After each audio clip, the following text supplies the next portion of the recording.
Selamat berjumpa umat beriman yang dikasihi Tuhan.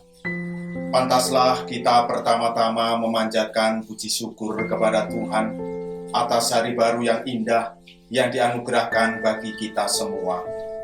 Teristimewa di hari ini, hari yang dikhususkan untuk bersyukur kepada Tuhan yang seringkali kita sebut sebagai hari Tuhan, dan untuk menimba kekuatan rohani melalui kegiatan-kegiatan rohani.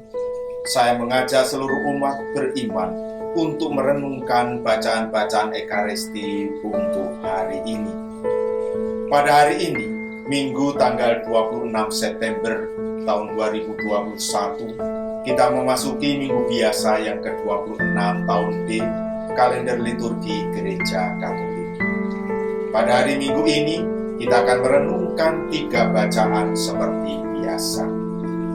Bacaan pertama diambil dari kitab Bilangan bab 11 ayat 25 sampai 29 yang mengisahkan bagaimana Tuhan berbicara kepada Musa, dilanjutkan mengambil sebagian dari roh yang ada dalam diri Musa sebagai nabi untuk dibagikan kepada 70 orang tua-tua Israel serta beberapa orang yang tidak berada di tempat yang sama. Pada bacaan kedua yang diambil dari surat Rasul Yakobus bab 5 ayat 1 sampai 6, Rasul Yakobus mengingatkan melalui suratnya tentang sikap hidup yang mesti dilakukan seseorang terhadap harta kekayaan miliknya. Dan pada bacaan ketiga yang diambil dari Injil Markus bab 9 ayat 38 sampai 48, penulis Injil menyampaikan suatu peristiwa di mana Yesus menyampaikan ajaran tentang karya Allah yang dapat melalui siapa saja dan ajaran untuk tidak menjadi batu sandungan yang berisiko akan dibuang atau dihilangkan.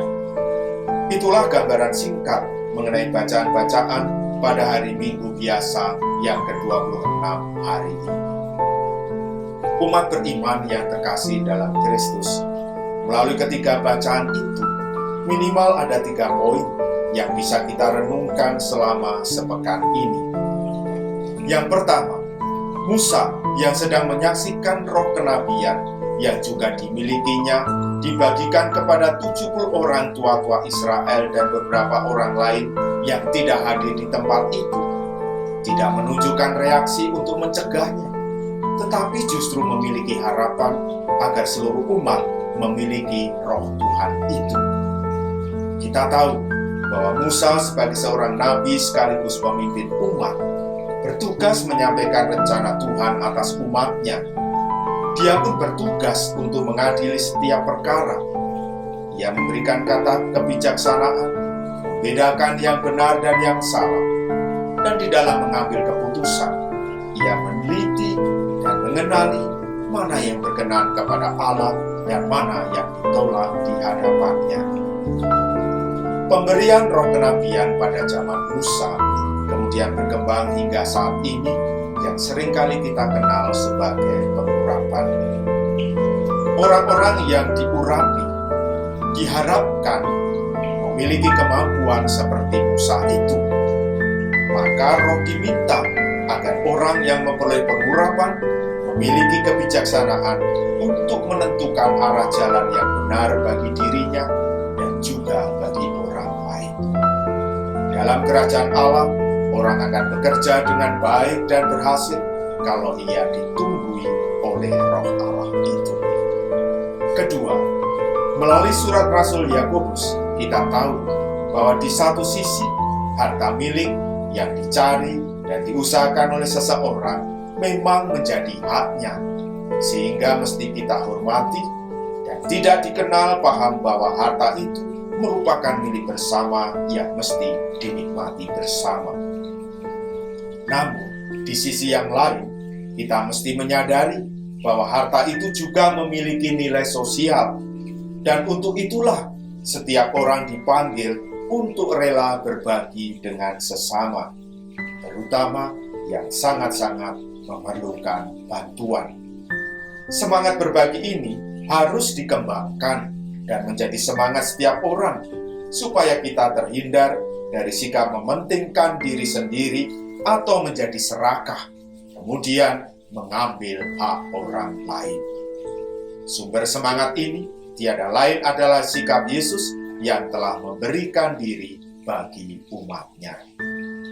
Yang ketiga, melalui Injil hari ini, kita disadarkan bahwa Tuhan tidak hanya berkarya melalui orang-orang tertentu, tetapi Tuhan mau bekerja sama dengan siapa saja yang berkehendak baik di luar diri kita, karena mereka juga rekan kerja Tuhan.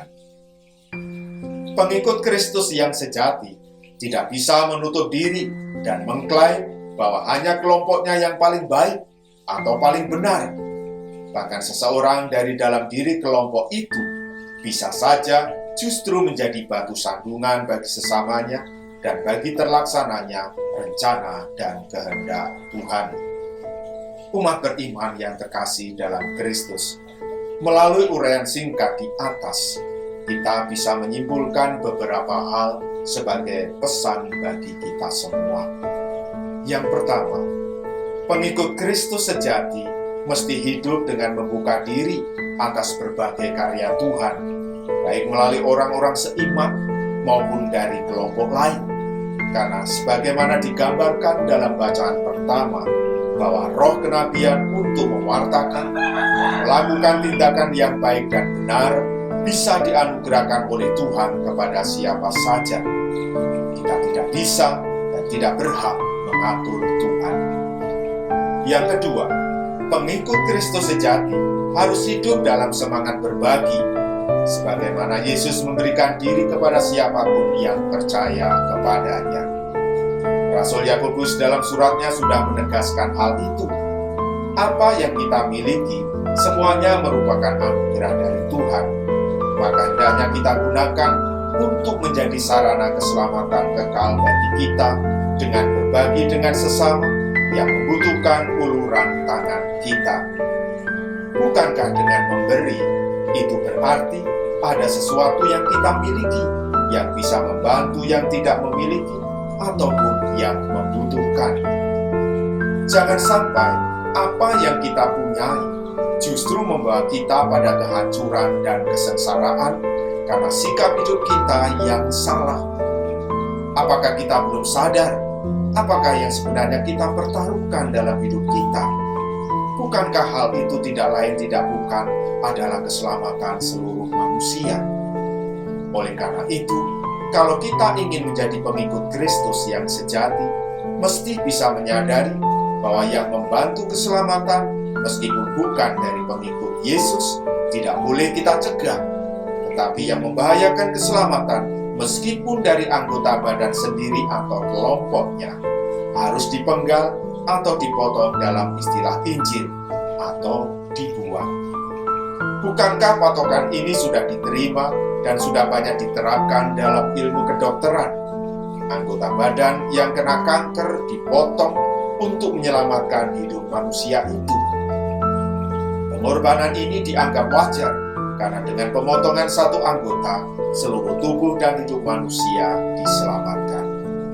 Maka marilah semangat berkorban dan pengekangan indera kita tumbuh kembangkan akan menjadi jalan untuk menjamin keutuhan hidup dan harapan akan keselamatan kekal.